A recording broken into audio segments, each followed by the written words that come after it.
창세기 41장 50절에서 52절 말씀을 봉독하겠습니다. 흉년이 들기 전에 요셉에게 두 아들을 낳되 곧 온 제사장 보디베라의 딸 아스낫이 그에게 낳은지라. 요셉이 그 장자의 이름을 므낫세라 하였으니 하나님이 나로 나의 모든 고난과 나의 아비의 온 집 일을 잊어버리게 하셨다 하며, 차자의 이름을 에브라임이라 하였으니 하나님이 나로 나의 수고한 땅에서 창성하게 하셨다 함이었더라. 므낫세 다음에 오는 에브라임, 이런 제목으로 말씀을 드리겠습니다. 창세기에 나오는 요셉은 애굽에 종으로 팔려가서 모진 고난을 겪은 끝에 애굽의 총리가 되었습니다. 하나님께서는 요셉이 겪었던 온갖 고난이 도리어 축복의 제목이 되도록 그렇게 섭리를 하여 주신 것입니다. 그런데 하나님께서 이 일을 이루시기 위해서 하나님께서는 이루시기에 앞서서 요셉이 어떠한 마음을 갖도록 섭리를 하셨습니다. 요셉이 먼저 그런 마음을 갖게 된 후에 비로소 하나님께서는 고난이 변하여 축복이 되게 해 주셨던 것입니다. 여러분, 지금 이 시간에 여러분이 가지고 있는 큰 문제들, 그것을 떠올려 보십시오. 마음을 짓누르게 하는, 정말 그것만 생각하면 숨쉬기도 힘들 만큼 그렇게 큰 문제들, 여러분 각자가 큰 문제들이 있을 것인데 그것을 떠올려 보십시오. 하나님께서는 여러분이 겪고 있는 그러한 모든 고난을 변하여 축복이 되게 하여 주실 수 있습니다. 하나님은 전능하십니다. 사랑이 무한하시고 하나님의 자녀된 백성을 지극히 사랑하시고 자녀에게 가장 선한 것을 베푸시기를 즐겨하신단 말입니다. 그래서 여러분이 겪고 있는 고난, 아무리 큰 것이라 하더라도, 태산 같다 하더라도 하나님 앞에서는 수혜칠 가치조차 없습니다. 작은 점보다도 더 작은 문제에 불과한 거예요. 하나님께서는 그것을 변하여서 축복이 되게 하실 수 있습니다. 하나님께서 지금 그것을 원하고 계시다는 것을 여러분 아시기 바랍니다. 하나님께서 그 일을 이루어 내실 것인데, 그렇기 위하여서 하나님께서는 요셉에게 원하셨던 것과 마찬가지로 우리에게도 먼저 요구하시는 마음가짐이 있단 말입니다. 요셉은 그의 자녀의 그 아들들의 이름을 통하여서 자신이 깨달은 그러한 신령한 통찰, 그러한 교훈을 우리에게 전하여 주는 것입니다. 저는 오늘 바로 그것에 대해서 말씀을 드릴 것입니다. 여러분이 겪고 있는 그 문제가, 그러한 고난이 이제는 변하여서 축복이 되게 하기 위하여서 여러분은 오늘 증거되는 말씀에 귀를 기울이시고 그 말씀을, 하나님께서 내려주시는 말씀, 또 요셉이 여러분에게 권면하는 그 내용을 반드시 여러분의 삶 가운데 적용하기를 힘쓰길 바랍니다. 창세기에 나오는 야곱은 요셉의 아버지죠. 자, 야곱은 그의 아내 라헬을 지극히 사랑하였습니다. 요셉은 라헬 바보예요. 요셉 라헬을 너무나도 사랑해서 종살이를 마다 않았단 말입니다. 그 라헬이 요셉을 낳았고 몇 년 후에는 또 베냐민을 낳았습니다. 그런데 이 라헬이 베냐민을 낳을 때에 심한 이 난상으로 인하여서 라헬은 베냐민을 낳고 나서 곧바로 세상을 떠났습니다. 야곱이 라헬을 몹시도 그리워합니다. 너무나 마음이 아픈 거예요. 그러면서도 또 야곱이 이제 라헬이 낳은 요셉과 베냐민을 보니까 그 아이들은 엄마를 잃었잖아요. 사랑하는 엄마를 떠나버렸단 말입니다. 이제 엄마 없이 살아가야 된단 말이지요. 그것을 보니까 너무나 애처로운 겁니다. 야곱이. 그래서 라헬을 잃은 상실감과 더불어서 라헬이 남긴 그 아이들을 보면 너무나 또 불쌍하여서 이 야곱이 다른 자식들보다도 다른 아내들이 낳은 자녀들보다도 라헬이 낳은 요셉과 베냐민을 각별히 사랑을 합니다. 오늘 이야기의 주인공은 요셉입니다. 요셉은 그렇게 어릴 적에 아버지 야곱으로부터 사랑을 듬뿍 받으면서 자랐어요. 채색옷까지 입을 정도였으면, 채색옷은 굉장히 비싼 옷인데 야곱이 다른 자녀들한테는 채색옷을 안 입히다. 뭐 베냐민은 깐난 나이니까요, 그걸 입을 필요가 없는 상태였고, 요셉에게만큼은 채색옷을 입혔단 말입니다. 그런 모습을 보면서 형제들이 당연하게도 요셉을 시기하였습니다. 그러던 어느 날 야곱이 요셉에게 형들이 들판에서 양떼를 잘 돌보고 있는가, 짐승들을 잘 돌보고 있는가 살펴보고 오너라. 혹시 무슨 어려움을 겪고 있지는 않은가, 그것을 확인하고 와라. 이렇게 심부름을 보냅니다. 그래서 요셉이 먼 들판까지 찾아가서 형들한테 나아갑니다. 그 멀리서 이제 요셉이 나타났는데 형들이 그런 요셉을 보니까는 눈이 돌아가는 거예요. 요셉을 죽이자! 죽일 수 있는 절호의 기회가 왔다! 이런 생각을 하는 겁니다. 어떻게 자기 형제를 죽이겠다고? 그 마음에 마귀가 들어간 겁니다. 그래서 요셉을 붙잡았어요. 죽이려고 했는데 또 자기들 간에 의견이 맞질 않아가지고 당장 죽이지는 못하고 요셉이 입고 있던 채색옷을 벗기고는 구덩이에다 던져 넣었습니다.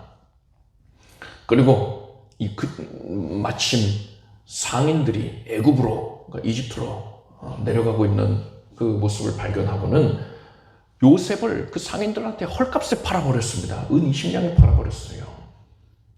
원래 30은 받아야 되는데 20냥에 팔아버렸단 말입니다.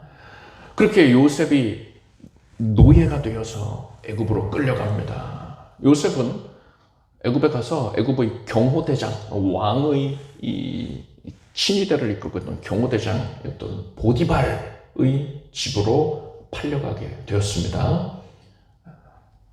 이때에 요셉의 마음이 어땠을까요? 그것을 상상하는 게 전혀 어렵지가 않습니다.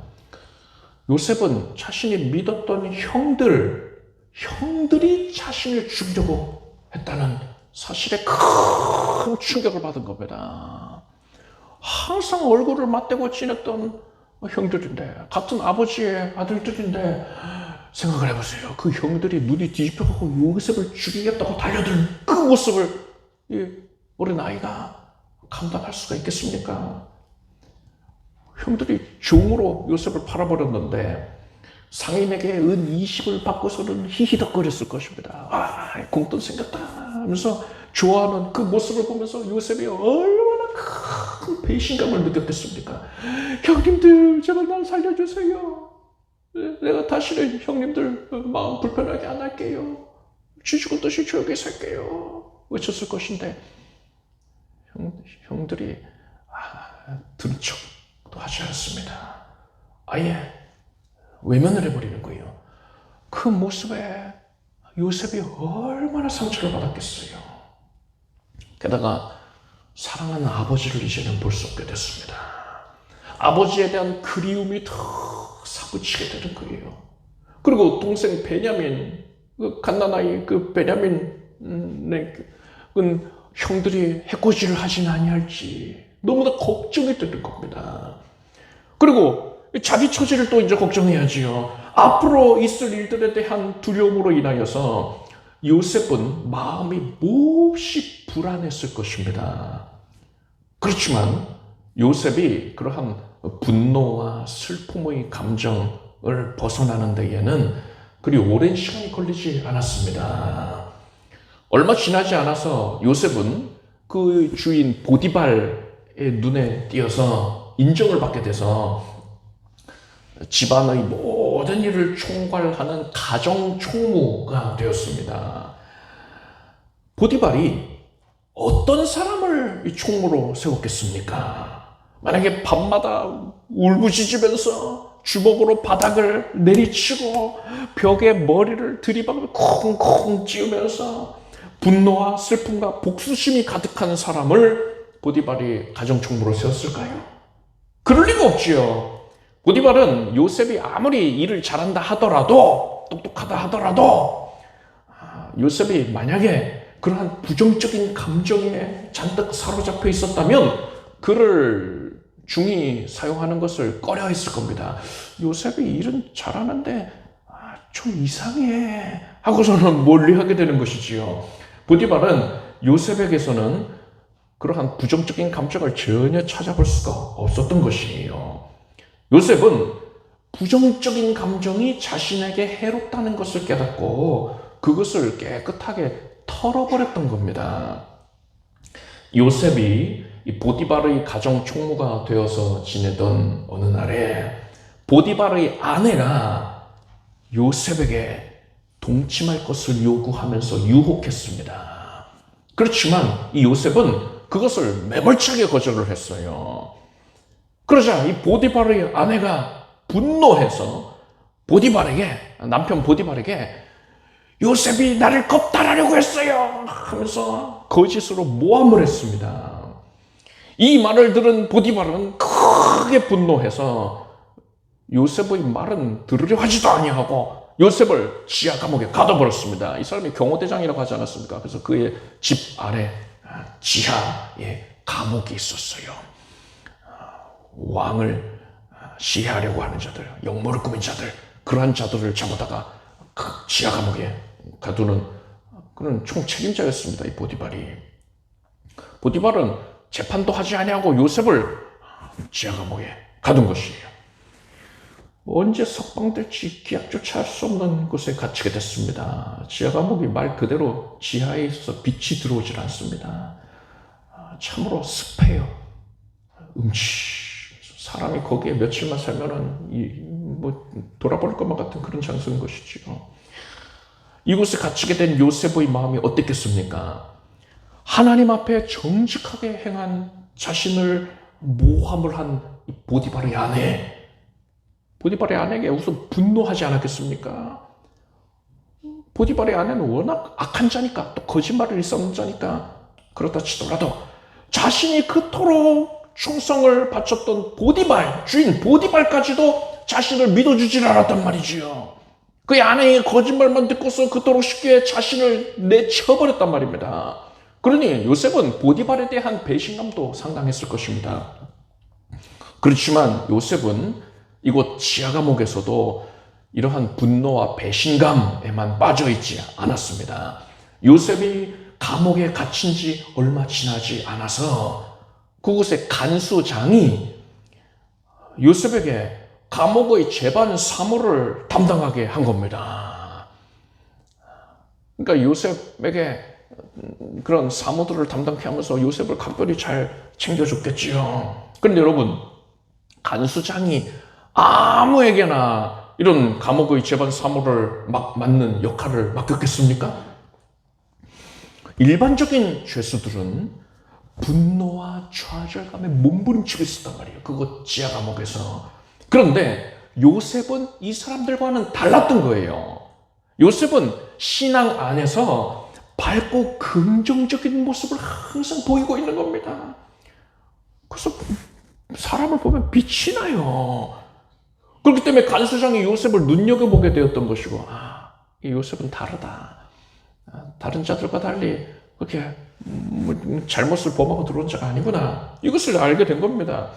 요셉을 크게 신뢰하게 되었고, 그래서 결국 요셉에게 재반 사무를 다 맡기게 되었던 것이지요. 그렇게 몇 해가 흘렀습니다. 왕의 술 맡은 관원장이 지하 감옥에 갇히게 되었어요. 그런데 이 사람이 꿈을 꿉니다. 그 꿈의 내용이 참 기이해서 그것이 무슨 의미인지를 알고자 하여서 고민을 하고 있었어요. 근데 요셉이 그의 꿈을 듣고는 하나님의 지혜로 말미암아서 그 내용을 풀어서 설명을 해 주었습니다.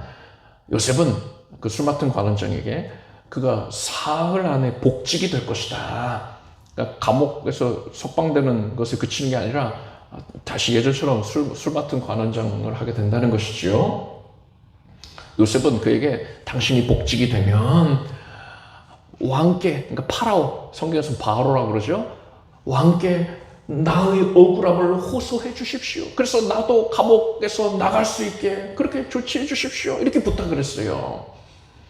이 술 맡은 관원장이 그러고 말고 내가 복직이 되면 내 꿈을 해몽해 준 너를 내가 있겠느냐 하고서는 철석같이 약속을 했습니다. 요셉이 말한 대로 이 술 맡은 관원장은 곧 복직이 되었어요.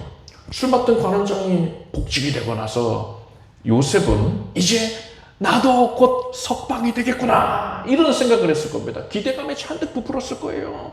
하루하루가 계속 기다림의 연속일 겁니다. 방 밖에서 두벅두벅 소리가 나면 나를 풀어주기 위해서 오는 건 아닌가 귀를 기울였을 겁니다. 그렇게 며칠이 지났어요. 그래 왕께 다시 나가게 됐으니까 술 관원장에 나가게 됐으니까 왕과의 관계를 원만하게 해야겠지.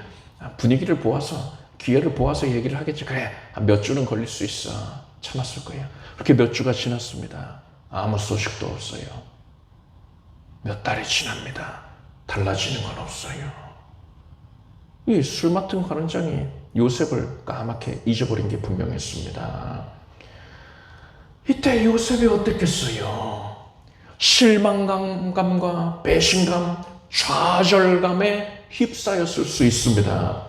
그렇지만 우리가 지금까지 살펴본 요셉의 모습을 볼 때에 우리는 요셉이 그러한 부정적인 감정에 절대로 매몰되지 않았을 것이다 라고 확신을 할 수가 있습니다. 자, 그 후에 요셉은 어떻게 됐습니까? 그렇게 만 2년이 흐릅니다. 그리고 애굽의 왕 바로가 참으로 기이한 꿈을 꾸었습니다. 꿈에 살찐 7마리의 염소가 있었어요. 그러니까 누구나가 갖기를 원하는 그러한 질 좋은 소였단 말입니다. 그런데 그 뒤에 흉측하게 뼈만 남아있는 그런 말라있는 7마리의 소가 나오더니 그 소들이 살이 찐 아름다운 소들을 다 잡아먹어버리는 겁니다. 그 모습을 보고 바로가 깜짝 놀라서 꿈에서 깨었습니다. 이거 도대체 무슨 꿈이냐 하고서는 바로가 그 밤중에 마음을 진정을 하고 이제 다시 잠이 들었는데 또 꿈을 꾸었어요. 그 꿈에 아주 잘 익은 7 이삭이 있었는데 곧이어서 바짝 말라있는 아주 흉악하게 생긴 그런 마른 7 이삭이 나와가지고 앞에 있었던 그 잘 익은 7 이삭을 집어 삼켜버리는 겁니다. 바로가 그 꿈에서 깨어나고 나서는 기분이 너무 안 좋은 거예요. 이것은 필시 신이 나에게 무언가를 계시해 준 것 같은데 의미가 있는 꿈이다. 이거 개꿈이 전혀 아닌데 도대체 이 꿈의 의미가 무엇이냐 궁금해서 바로가 애굽의 술객들과 박사들을 모두 다 불러가지고 그 사람들한테 이 꿈을 해몽하게 했습니다. 그런데 그 누구도 이 꿈의 의미를 제대로 해석하는 자가 없었어요. 아마도 그 사람들은 왕의 꿈에 대해서 자기 나름대로의 의견을 냈겠지요. 자기 멋대로 해석을 했을 겁니다. 그런데 바로가 그것을 들어보니까 와닿지가 않는 거예요. 내가 꾼 꿈에 대한 해석이다. 이렇게 느껴지는 그런 해석이 없었던 것입니다.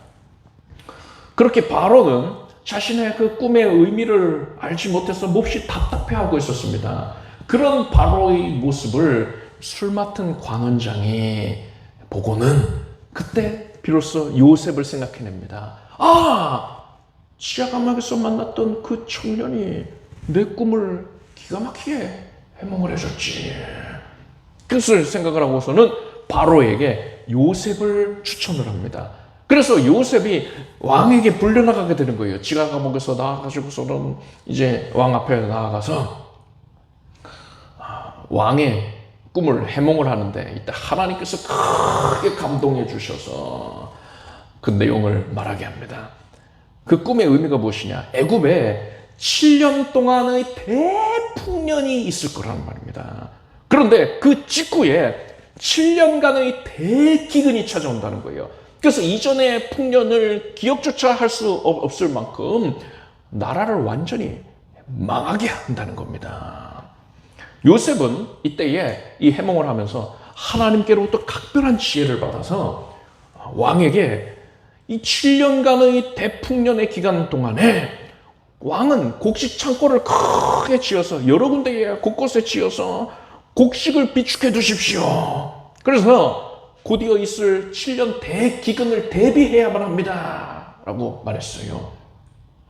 이 바로가 보니까 하나님의 지혜가, 그러니까 이 꿈의 의미를 깨닫게 해주신 하나님의 지혜가 요셉에게 서려 있는 거예요. 그래서 애굽의 왕 바로가 요셉아, 네가 이 일의 적임자다. 네가 한번 해봐. 한국서를 요셉을 총리로 삼았습니다. 전권을 다 위임을 해주는 거예요. 그래서 요셉을 통해서 이 대기근을 준비하는 작업에 착수합니다. 애굽의 종으로 팔려왔던 요셉이 애굽의 왕 바로의 바로 다음의 자리, 그 높은 자리에 앉게 되었던 것입니다. 이렇게 총리가 된 요셉은 결혼을 해서 두 아들을 낳았습니다. 요셉은 첫째 아들의 이름을 므낫세라고 했습니다. 따라합시다. 므낫세. 그리고 둘째 아들의 이름을 에브라임이라고 지었습니다. 따라합시다. 에브라임. 부모가 자녀의 이름을 지을 때에 절대로 대충 짓지 않습니다. 심사숙고해서 짓는단 말이에요. 요셉도 마찬가지였습니다. 요셉이 이 자녀를 사랑하는 마음에서 그 자녀가 일평생 하나님 앞에서 바로 서고 하나님을 잘 섬길 수 있도록, 그래서 하나님께서 기뻐하시는 삶을 살게 하기 위하여서 신령한 교훈을 담아서 그 이름을 짓고자 하였을 것입니다. 요셉의 두 아들이 므낫세와 에브라임이라 했는데 둘째 아들의 이름, 이 에브라임을 보면은요, 그 이름의 뜻이 뭐냐? 번성하게 되고 창대케 되었다. 풍성한 결실을 맺게 되었다라는 뜻입니다. 따라서 이거는 신앙적으로 볼 때나 세상적으로 볼 때나 좋은 이름인 것이 분명하지요. 그런데 첫째 아들의 이름을 보십시오. 므낫세라고 했어요. 그 뜻은 잊게 하다, 망각하다라는 뜻입니다. 이것을 어떻게 좋은 이름이라고 할 수 있겠습니까? 그런데 여러분, 좋은 이름인 게 맞아요. 요셉이 처음 아들을 얻었을 때에 자신의 가문을 잇게 될 아들이지 않습니까? 그러니까 그 이름을 지을 때에 얼마나 심사숙고를 했겠습니까? 요셉은 자신이 지금까지 살아온 그 전 생애를 통해서 신령한 통찰을 얻을 수가 있었습니다. 하나님께서 사람에게 복을 주시는 그 원리를 깨닫게 되었어요. 하나님께서 나에게 복을 주시기 위해서 어떻게 섭리하셨는가, 그 원리를 통찰하게 되었던 겁니다. 그리고 요셉은 바로 그 의미를 담아서 자신의 첫째 아들의 이름을 망각을 뜻하는 므낫세라고 지었던 겁니다. 요셉이 그의 일생을 통해서 발견하게 된 하나님께서 사람에게 복을 주시는 원리, 사람이 하나님께로부터 복을 받는 그 원리가 무엇입니까? 하나님은 사랑이시라 했습니다. 하나님은 사랑의 실체가 되십니다. 그래서 하나님께서 무엇을 주목하시느냐? 아가페가 흘러 넘치는 사람의 그 심령을 주목하시는 거예요. 나에게서부터 아가페, 하나님께로부터 받은 그 아가페가, 그 사랑이 다른 이에게 흘러가게 될 때에, 활발하게 전파가 될 때에 하나님께서는 그러한 나의 심령을 주목하시고 나에게 더욱더 풍성한 아가페, 하나님의 은혜를 베풀어 주신단 말입니다. 그런데 마귀가 이걸 너무나 잘 알죠. 하나님께서 이렇게 역사하신다는 걸 알지요. 그래서 사람으로 하여금 그러한 복을 받지 못하게 하기 위해서 어떻게 하느냐. 마귀는 우리 안에서 아가페가 밖으로 흘러나가지 못하게 하려고 막는단 말입니다. 그래서 내 마음에 마귀가 문턱을 쌓아두는 거예요. 높이 쌓아두는 거예요. 이 문턱이 뭡니까? 내가 예전에 상처받았던 기억, 고통당한 기억, 분노하였고 좌절했던 기억, 그때 느꼈던 감정인 것입니다. 우리 안에 이것이 자리 잡고 있을 때에 우리는 우리 안에 하나님께서 부어주신 그 아가페를 흘려보내지를 못하게 되는 거예요. 이스라엘의 남쪽에는 사해라는 큰 호수가 있습니다. 호수인데 그 이름이 죽음의 바다예요. 호수 이름이 왜 사해가 된 겁니까? 이스라엘의 최북단에 헐몬산이 있습니다. 이 헐몬산에서 눈 녹은 물이 내려오고 또 지하수가 솟아서 내려오는데 그렇게 흘러내려온 물이 모여서 갈릴리 호수가 됩니다. 그리고 갈릴리 호수의 물이 요단강을 따라서 내려와서 모이면 그게 바로 사해가 됩니다. 그런데 이 사해는 특징이 있어요. 지구상에서 가장 낮은 곳입니다. 육지 중에서 가장 낮아요. 그래서 해수면을 이제 해수면을 기준으로 높이의 기준으로 삼지 않습니까? 사해는 해수면보다도 418m나 낮은 곳에 위치해 있습니다. 아니 강의 물이 바다로 흘러가는 게 정상일진데 이 호수에 모인 사해에 모인 물은 바다로 흘러갈 수가 없는 거예요. 418m나 낮은 곳에 있으니까는. 그래서 밖으로 흘러나가지를 못합니다. 그리고 무더운 날씨에 중동 지역의 그 무더운 날씨로 인하여서 이 사해에 모인 물은 증발되기만 할 뿐이에요. 그래서 이 사해는 바닷물보다 소금의 함유량이 무려 10배나 높게 되었습니다. 그래서 물고기가 살 수가 없어요. 죽음의 호수가 된 겁니다. 그래서 이름이 사해인 거예요. 반면에 그 위에 있는 갈릴리 호수는 어떠하냐. 갈릴리 호수는 들어온 물을 지속적으로 밖으로 흘려보냅니다. 그래서 이 물에는 생명이 가득해요. 갈릴리 호수에는 수많은 물고기가 살고 있습니다. 그리고 그로 인해서 어촌이 발달되어 있어요. 사람들의 소리가, 북적이는 소리가, 사람들의 웃음소리가 끊이질 않는 거예요. 그리고 예수님께서도 이곳 갈릴리 지역을 중심으로 사역을 하셨습니다. 그래서 이 갈릴리 호수는 생명이 충만하고 하나님의 은혜가 충만한 것입니다. 사람이 하나님의 아가페, 그 사랑을 받아서 그것을 지속적으로 흘려보내면 갈릴리 호수처럼 새로운 아가페를 받아서 생명과 은혜가 충만하게 되는 겁니다. 그런데 만약에 사람이 이 아가페를 받기만 하고 그것을 흘려보내지를 않는다면 그의 신앙은 생명을 잃게 되는 것이고 골마가게 되는데 부패하게 되는 것입니다. 예수님께서 씨 뿌리는 비유를 말씀하실 때에 가시떨기에 떨어졌다는 것은 말씀을 들은 자니 지내는 중 이생의 염려와 재리와 일락의 기운이 막혀 온전히 결실지 못하는 자요 라고 했습니다. 여러분, 에브라임이 결실을 맺게 하다라고 했잖아요. 에브라임은 결실을 맺게 해주시는 은혜를 의미합니다. 풍성한 결실이에요. 그런데 우리 안에 가시덤불이 있으면 결실치 못하게 된다. 예수께서 분명히 말씀하시지 않았습니까?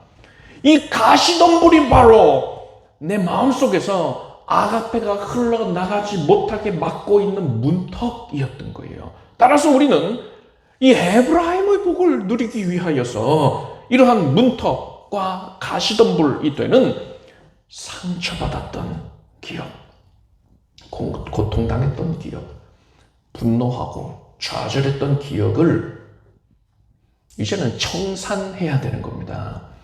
그렇다면 이것을 청산하기 위해서는 어떻게 해야 됩니까? 그죠?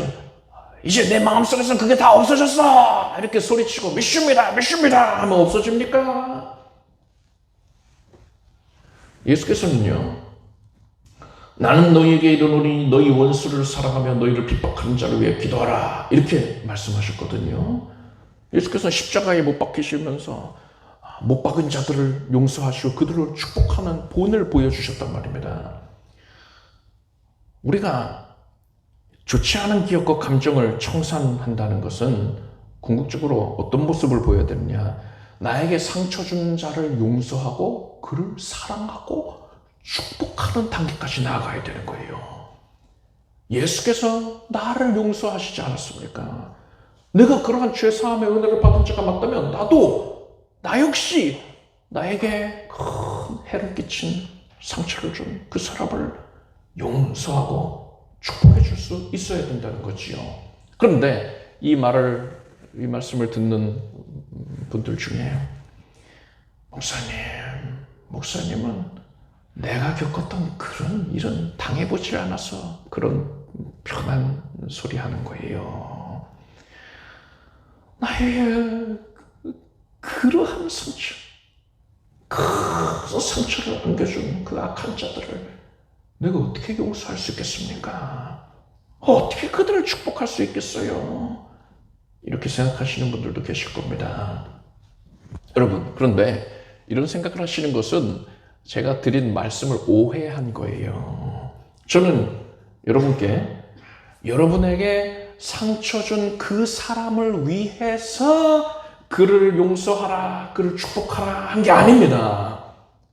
베드로전서 3장 9절 말씀 보니까 악을 악으로, 욕을 욕으로 갚지 말고 도리어 복을 빌라. 이를 위하여 너희가 부르심을 입었으니 이는 복을 유업으로 받게 하려 하심이라 했습니다. 용서해주고 축복하는 게 누구를 위함이라는 겁니까? 그 사람, 나에게 해를 끼친 그 사람을 위한 게 아니에요. 바로 내가 복을 받기 위함이라는 겁니다. 악한 자들을 위함이 아니라 전적으로 여러분을 위해서 여러분이 그들을 용서하고 축복해 주어야 한다는 거예요. 여러분은 여러분 자신을 위하여서 여러분이 겪고 있는 모든 고난, 그 문제들, 마음을 짓누르고 있는 그 엄청난 문제들, 그 문제들이 축복이 되게 하기 위해 원한다면 여러분은 여러분에게 해악을 끼쳤던 자들, 그들을 용서하고 오히려 축복해 주어야 하는 것입니다. 그런데 아직까지도 그때 내가 겪었던 그 악한 일을 생각만 하면은 몸서리쳐지는데 그날의 일이 도저히 잊혀지질 않는데 그들을 용서할 수 있겠습니까? 너무나 어려운 일이죠. 못할 겁니다. 그렇기 때문에 뭐가 필요합니까? 우리에게는 므낫세의 은혜, 망각의 은혜가 필요한 거예요. 요셉이 바로 그 은혜를 받은 자였던 겁니다. 본문의 51절을 보니까 요셉이 그 장자의 이름을 므낫세라 하였으니 하나님이 나로 나의 모든 고난과 나의 아비의 온 집 일을 잊어버리게 하셨다 하미요 라고 했어요. 요셉은 고통받았던 과거에 대한 기억을 잊어버리는 은혜를 받았던 거예요. 물론 기억상실증처럼 그 사건 자체를 기억 못하는 건 아니지요. 단지 하나님께서는 그때 요셉이 느꼈던 그 부정적인 감정, 그것을 잊어버리게 하신 겁니다. 부정적인 감정을 소멸시켜 주신 거예요. 그래서 요셉은 자신에게 고통을 안겨주었던 자들을 용서하고 그들을 축복하는 데까지 나아갈 수가 있었던 거예요. 그리고 하나님께서는 그런 요셉에게 장듣게 되는 결실을 풍성히 맺게 되는 에브라임의 복을 내려주셨던 것입니다. 이것이 바로 52절 말씀에 자자의 이름을 에브라임이라 하였으니 하나님이 나로 나의 수고한 땅에서 창성하게 하셨다 함이었더라. 이 말씀의 의미인 것입니다. 요셉이 총리가 되고 나서 형제들이 요셉을 찾아옵니다. 애굽의 양식을 구하기 위해서 온 거예요. 그런데 창세기를 읽어보면 요셉이 형제들을 처음 만나고서 바로 반가워하면서 맞이하는 게 아니라 형제들을 큰 곤경에 빠뜨린단 말입니다. 요셉은 다른 형제들이 되돌아올 때까지 형제들 중에 시몬을 잡아서 가둬두기까지 했습니다. 이런 장면을 보고서 어떤 성도님께서는 요셉이 그냥 뭐 막연히 훌륭하기만 할 줄 알았더니 그게 아니네. 뒤끝 있는 사람이었네. 요셉이 형제들을 제대로 용서하지 않았으니까 형제들을 괴롭게 했던 거 아니냐. 이렇게 생각을 하실 수도 있거든요. 그런데 그게 아닙니다. 요셉은 형제들을 진심으로 용서하고 사랑했기 때문에 그들을 복받게 하기 위하여서 그들을 바른 신앙의 길로 이끌어 주고자 하였던 거예요. 그 형제들이 지금까지 제대로 회개를 하고 있지 않았거든요. 과거에 자기들이 지었던 죄에 대하여서 그저 나 그 기억 안 나 하고서는 외면하기만 했지 제대로 하나님 앞에서 회개하지 않았단 말입니다. 요셉은 그 창세기 뒷부분을 읽어보십시오. 그들이 지었던 그 과거의 죄를 다 기억나게 합니다. 우리 동생을 그렇게 종으로 팔아버린 그 일로 인해서 하나님께 이렇게 재앙을 받는 것이 아니야 하면서 애통해 하거든요, 형제들이. 그러면서 회개하는 그 모습을 보고 요셉이 그들에게 이제 관계의 회복을 선언하지 않습니까?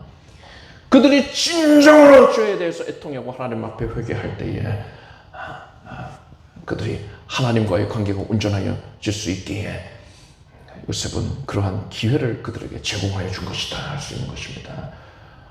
요셉은 예수 그리스도의 예표자이고 진실된 판단자, 예수님의 그런 모습을 우리에게 보여주는 것이다 라고 할 수가 있어요. 므낫세는 잊어버리는 것을 의미한다 했고 에브라임은 풍성히 열매를 맺게 되는 것을 의미한다고 했습니다. 하나님께서는 예수 그리스도의 몸된 교회인 우리 교회를 사랑하셔서 우리 교회에 반드시 에브라임의 그러한 결실 맺는 복을 베풀어 주실 것입니다. 그것을 여러분들 믿고 소망하시기를 바랍니다. 하나님께서 우리 교회에 열매를 주렁주렁 맺게 해주실 것이니까 그것을 확신하고 기대하면 되는 거예요. 자, 이렇게 맺어지는 열매들, 이 열매가 무엇입니까? 그 열매가 바로 여러분이에요. 우리 교회에서 말씀의 꼴을 받아서 누리면서 기쁘게 하나님을 섬기고 있는 여러분이 바로 우리 교회의 열매입니다. 나무가 주렁주렁 열매를 맺기 위해서는 여러분 그 각각의 열매들도 내실 있게 여물어야 하지 않겠습니까? 따라서 하나님께서는 우리 교회에 에브라임의 복을 베푸시기 위하여서 여러분 각자의 삶 가운데에도 하나님께서는 반드시 에브라임의 복을 내려주실 것입니다. 여러분이 겪고 있는 그 고난, 문제, 제목들이 변하여서 축복이 될 것을 여러분은 확실히 믿으시기를 바랍니다. 그런데 우리가 이러한 에브라임의 복을 받아 누리기 위해서는 뭐가 필요하다 했습니까? 내 마음속에서 아가페가 흘러나가야 돼요. 그것을 위해서 우리는 아가페가 흘러나가는 것을 가로막고 있었던 문턱을 없애고 가시덤불을 제거해야만 합니다. 우리는 나에게 고통과 상처를 주었던 자들을 용서하고 그들을 축복하는 데까지 나아가야 됩니다. 그런데 원수를 사랑하는 게 그렇게 쉽나요? 대단히 어려운 일이에요. 우리에겐 불가능한 일을 할 수 있습니다. 아직도 고통에 몸부림치고 있는데 어떻게 용서하고 축복할 수 있단 말입니까? 그렇기 때문에 이렇게 우리가 열악한 존재이기 때문에 우리는 므낫세의 은혜를 구해야 되는 겁니다. 므낫세의 은혜로 인하여서 부정적인 기억과 감정을 잊게 되었을 때에 우리는 비로소 원수를 축복할 수 있게 되는 것이고 그때에 비로소 고통이 변하여 축복이 되는 에브라임의 복을 누리게 되는 것입니다. 여러분, 에브라임을 누리기 위해서는 므낫세가 필요합니다. 여러분은 므낫세 다음에 에브라임이 온다라는 이런 신령한 원리를 마음속 깊이 새기시기를 바랍니다. 그래서 여러분은 므낫세의 은혜를 구함으로써 그 은혜를 누림으로써 에브라임의 복을 받아 누리게 되기를 축복합니다. 기도하겠습니다. 하나님, 요셉에게 은혜를 내리신 것, 우리가 그것이 말씀에 기록되어서 우리가 그것을 헤아려 보며 신령한 교훈을 누리게 해주시면 감사합니다. 하나님께서 우리에게 므낫세의 은혜를 내리시나이다. 그러나 나에서 우리가 에브라임의 복을 누리게 하여 주시나이다. 최합절로 결실을 거두는 은혜를 하나님이 예배해 놓으셨으면 믿습니다. 모든 문제가 충족된 문제들이 변하여서 축복이 될 것을 기대합니다. 그것을 위하여서 우리에게 므낫세를 허락하여 주시옵소서. 과거의 쓴 뿌리들이 다 소멸이 되어서 이제는 모든 것이 기쁨과 평안 가운데에 그저 용서함으로써 축복함으로써 변화가 되게 하여 주시옵소서. 예수님의 이름으로 기도드립니다. 아멘. 모두 자리에서 일어나시기 바랍니다. 가슴에 손을 얹으십시오. 아픈 곳에 손을 얹으시고 믿음으로 기도하겠습니다. 하나님, 거룩하신 하나님께서 지금 우리에게 복을 내리시려고 우리의 심령을 변화시켜 주시니 감사드립니다. 하나님께 믿음으로 맡겨드립니다. 신뢰하는 마음으로, 기대하는 마음으로 맡겨드립니다. 주여, 우리의 내면을 고치소서, 변화시켜 주소서. 성령께서 원하시는 그릇으로 만들어 주시옵소서. 성령께서 임하시었으니, 므낫세의 은총으로 임하시었으니 지금 모든 저주의 쓴 뿌리들이 사라질지어다. 가시덤불이 사라질지어다. 우울증이 사라질 것이고 공황증이 사라져라. 대인 기피증이 사라져라. 두려움이 사라질지어다. 스스로를 정죄하고 속박하려던 마음이 다 사라질지어다. 하나님께서 덮으셨느니라. 모든 부정한 것들, 어둠이 죽어간 것들 다 망각의 은혜 안에서 소멸이 되었느니라. 이제 우리의 심령에는 하나님께서 주신 구원의 은혜에 대한 기쁨과 감격만 가득하겠습니다. 즐거워할지어다. 나의 영혼은 기뻐할지어다. 하나님 앞에서 오직 하나님을 인하여서 즐거워하게 될지어다. 거룩한 산 소망이 있게 하여 주시며 천국에 대한 열망이 가득하게 하시고 하나님께서 나를 사랑하신 그 은혜를, 구원하신 은혜를 열렬히 증거하며 살게 하소서. 구원의 은혜를, 하나님의 사랑을 전파하는 데에 부족함이 없게 하소서. 각별히 육신의 강건함을 주셔서 복음 증거자로서 사는 데에 어려움이 없게 하여 주시옵소서. 예수 그리스도의 사랑을 증거하는 데에 우리의 이 연약한 육신이 걸림이 되지 아니하게 하여 주시옵소서. 하나님께서 지금 뼈 마디와 마디를 관절과 골수를 고쳐주시옵고 몸속에 자리 잡고 있었던 암세포를 소멸하여 주소서. 그리하여서 참으로 귀한 표적 가운데에 하나님께서 강림케 하셨다고 모든 이들이 하나님의 은혜를 송축하게 하여 주시옵소서. 하나님의 살아계심을, 하나님의 복주심을 노래하게 하여 주시옵소서. 온몸 각기관이 정하여 질지어다. 오장육부가 쾌역해 될 것이고 샘으로 충만하여져서 주의 일을 감당하는 데 어려움이 없을지어다. 각 가정마다 필요하고 필요로 구하고 있는 제목들이 있습니다. 구하고 찾고 두드리는 제목들이 있습니다. 문제로 인하여서 뒤로 물러가 침륜에 빠질 것이 아니라 문제로 인하여서 더욱 주께로 달려나가게 하소서. 그래야 문제가 변화의 밥이 되고 축복이 되는 은혜를 누리게 하여 주시옵소서. 하나님께서 장막의 문제도 해소하여 주시옵고 물질의 문제를 해소하여 주시옵소서.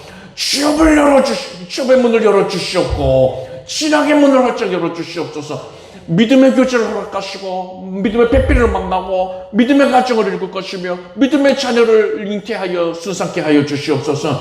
각 가정마다 하나님께 호소하고 있는 이런 다양한 제목들을 또한 겪고 있는 문제들을 하나님께서 다 들으셨으니 이제 하나님의 압도적인 은혜의 역사로 말미암아서 결실 맺음이 있게 하여 주시옵소서. 장대케 될지어다.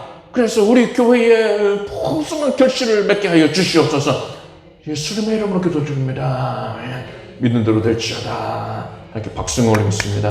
자리에 앉으십시오. 준비하신 예물을 정성된 마음으로 드리겠습니다. 드리신 예물을 위해 축복 기도하겠습니다. 하나님 감사드립니다. 모든 것을 하나님이 베푸신 것이고 모든 것은 하나님께 영광 돌릴 제목이 됩니다. 하여 하나님께서 베푸신 물질을 거룩하게 구별하여서 주님께 돌려드립니다. 이 믿음의 고백을 보시고서 하나님께서 기쁘게 여겨주시고 하나님이 우리 삶 전체를 책임져 주시옵소서. 하나님의 소유 삼으시고 하나님의 주장 역사하심으로 말미암아서 에브라임의 복을 충만히 누리게 하여 주시옵소서. 예수님의 이름으로 기도드립니다. 아멘. 교회 소식을 말씀드리겠습니다. 사경회, 오늘은 이스라엘의 회복 첫 번째 시간입니다. 이스라엘의 회복은 사도행전 이후로 계시록의 시대가 도래하기 전까지 있을 일들에 대한 그런 내용입니다. 그래서 이스라엘 회복을 2시간에 걸쳐 첫째, 둘째에 걸쳐서 할 것이고 그 다음에는 계시록을 바로 할 겁니다. 예배위원을 확인하시고 준비해 주시기 바랍니다. 요한복음 8장 56절 말씀을 우리 함께 읽겠습니다. 너희 조상 아브라함은 나이 때 볼 것을 즐거워하다가 보고 기뻐하였느니라. 성경 읽기표대로 성경 말씀을 날마다 석 장씩 읽으시기를 바랍니다. 우리 주 예수 그리스도의 무한하신 은혜와 하나님 아버지의 사랑과 성령님의 교통하심이 하나님의 사랑을 열렬히 증거하고자 결단하고 애쓰는 주의 백성들 위해 영원히 함께 없으기를 축원합니다.